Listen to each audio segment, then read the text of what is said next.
because like my whole episode with How I Montauk only went as far as him giving me one drink ticket. And then that was pretty much it. Like I did, you know, he gave me the drink ticket and it's not like he got anything from me. Well, he got the pleasure of giving you. Right, he gave, you know, and I didn't even realize that drink tickets existed at that time. Oh, so that was when right, that was the first time I realized that. See, I used to get in trouble for that all the time, giving drink tickets to people who had never had drinks. I was instructed to give drink tickets only to people who are used to getting drink tickets. And I said, well, how are you supposed to form tomorrow's drink ticket? Oh, well, I mean, it was a dream. Oh, okay. But I mean, it could mean a lot of it. It means we both fuck over the same people. I don't. And that's kind of what the obvious something. But it's usually not the obvious something. It's usually a step deeper. And I don't know what it is. I know it has something to do with our kind of years-long kind of. I don't want to say competition, because we're not in competition. But there was a time in the 80s and 90s when Suzanne and Pat Field and me, and even Madonna to a certain extent, were all for doing the same thing, which is bringing ideas from Upland and trying to mass them. And all four of us were at the same time doing both. And it was a huge parallel. All four of us. The club kids were working on Vogue, the Project X, we were doing Vogue. Using Vogue as models and fashion tools and models. We were having, hiring David extravaganza to do parties and that kind of thing, and having Vogue calls for clubs. Pat Field, we had the House of Men. And Pat Fields had her own Vogue house, and she would hire the Vogue for. And then Suzanne had the Love Ball, and she was all in with the Voguers. And then Madonna came up with Vogue. So I mean, we were all kind of at the same time, but Madonna did it better than all of us. Kind of secret, nobody took other fields by storm, by surprise. And we were all kind of like, oh wow, in one night, in one day, so that's what we did. Yeah, so basically 4 white people trying to take culture all arguing over, by all fighting over people of color all and fighting, try to fighting profit off of it, and one came out triumphant. And the others gave it up. Madonna. The spoils go to USA money at USA that could be used to buy drinks because Michigan everybody would leave with $50. Yeah, I think Webster Hall did that for years too. So basically, it was if the drink was $5, it's a $3 bill, you'd have to pay $6 for the drink, and then you get your $1 back. $5 is cheap for a drink, though. No, it's like drinks.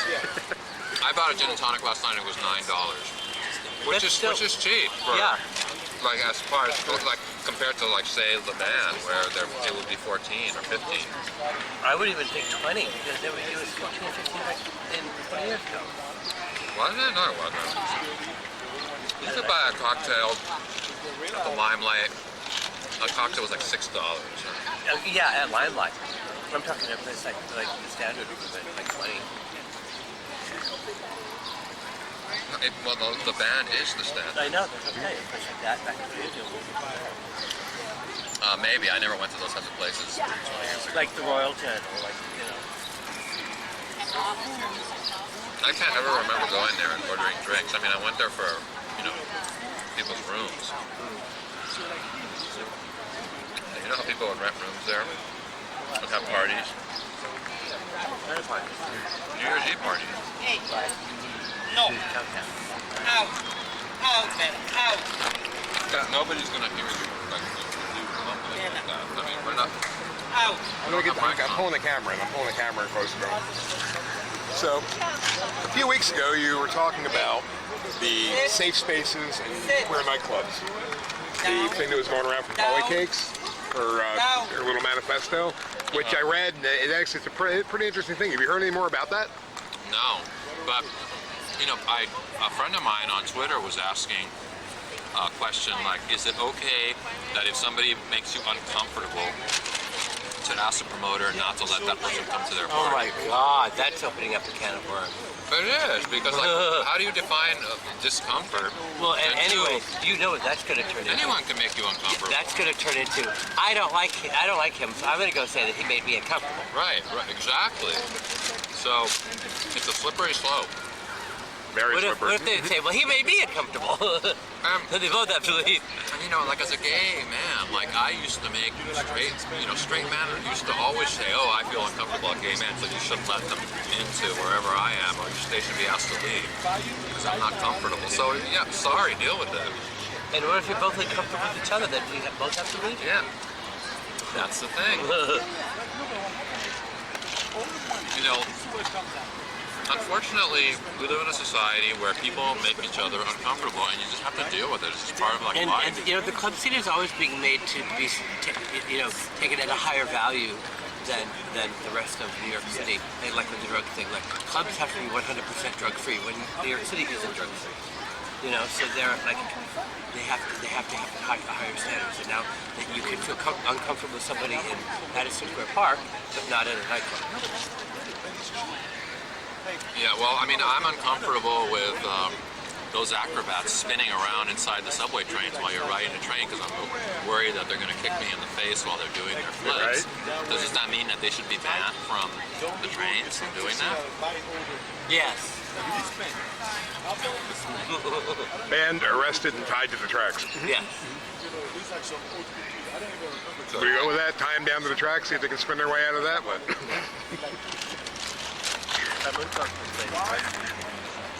Yes, I can be a real bitch. A lot of people are. So, You see how uncomfortable I am? I mean, there's very little that actually makes me uncomfortable. You know, like I don't think anything makes me, well, humidity makes me.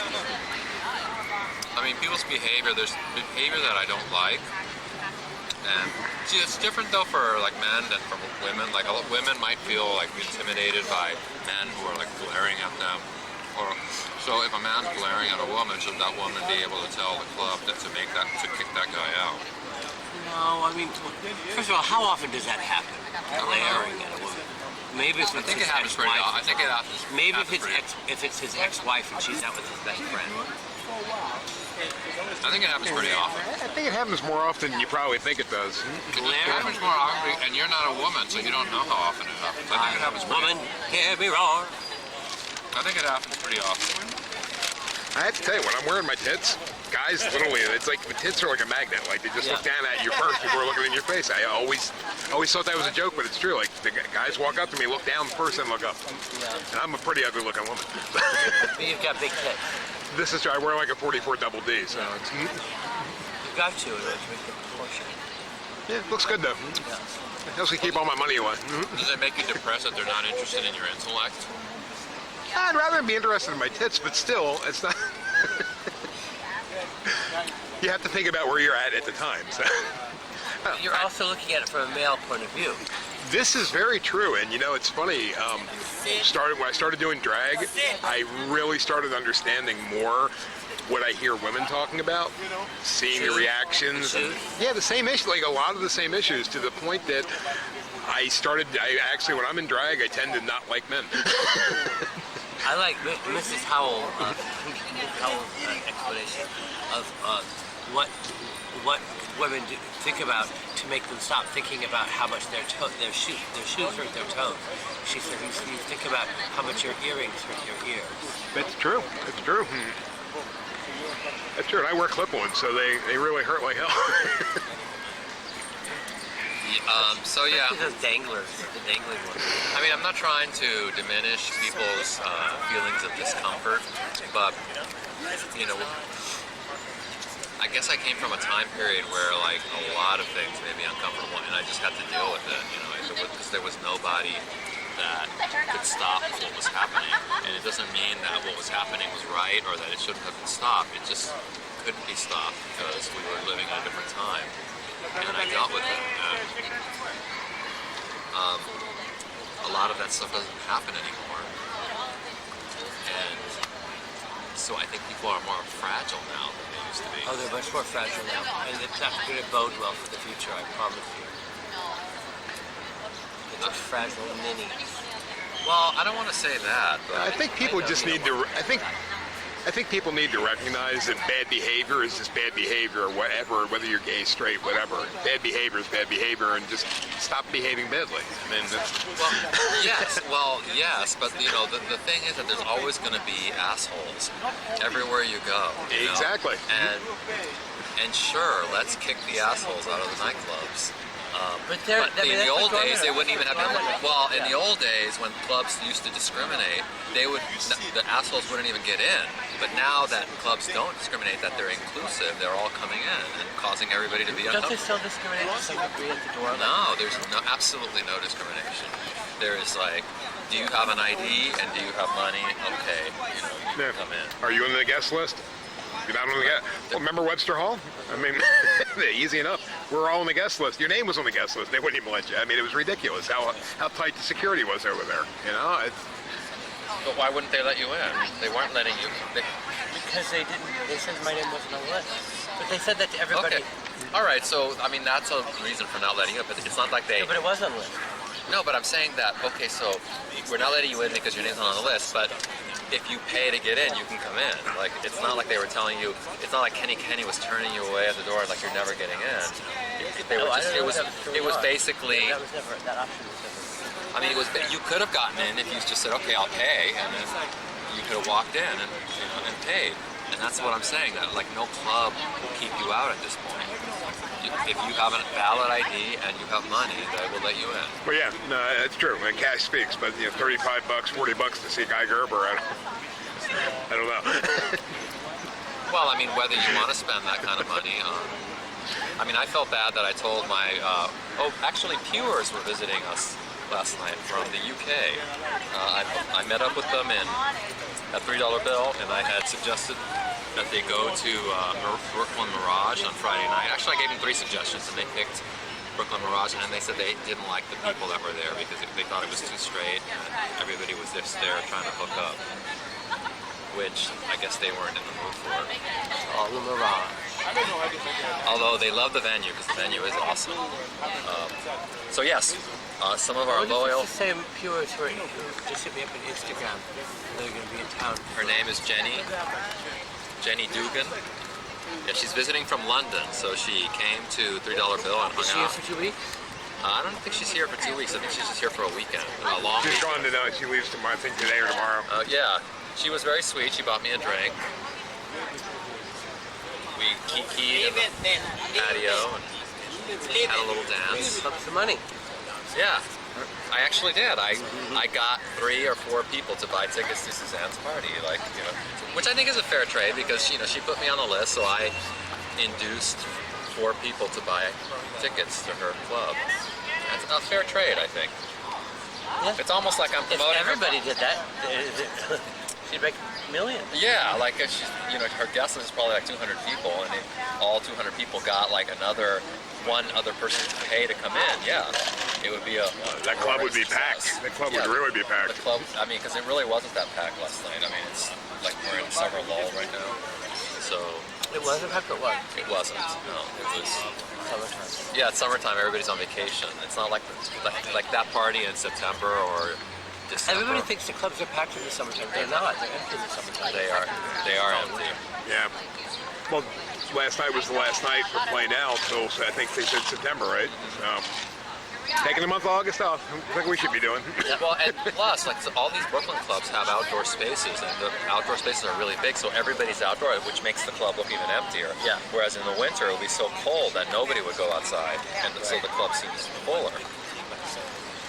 So that's the other issue, because $3 bill has a very large outdoor area, and it's very nice, actually. It's fun hanging out there. Big picnic tables. Yeah, the outdoor thing hurt us an outrage too, because certain people will go outside, and then they'll be like 5 or 6 other people go out with them. But the problem at Outrage is that that's not a proper outdoor area, and it's just bothering all the residents Well, around but it, causing besides problems that, for the club. it makes the club it's hot.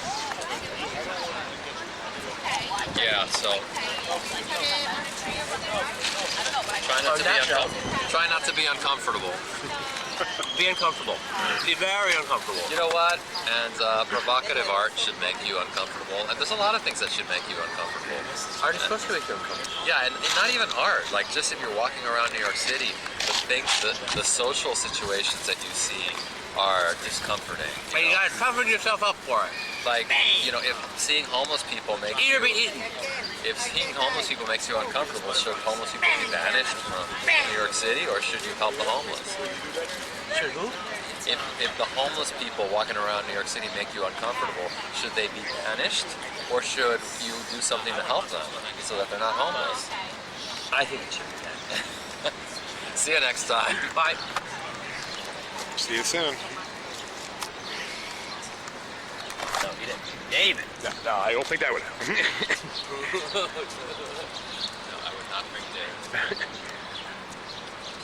Well, that was a very productive session of the Peeew. And they all. Absolutely. You know how those gays look alike. All of them. Big.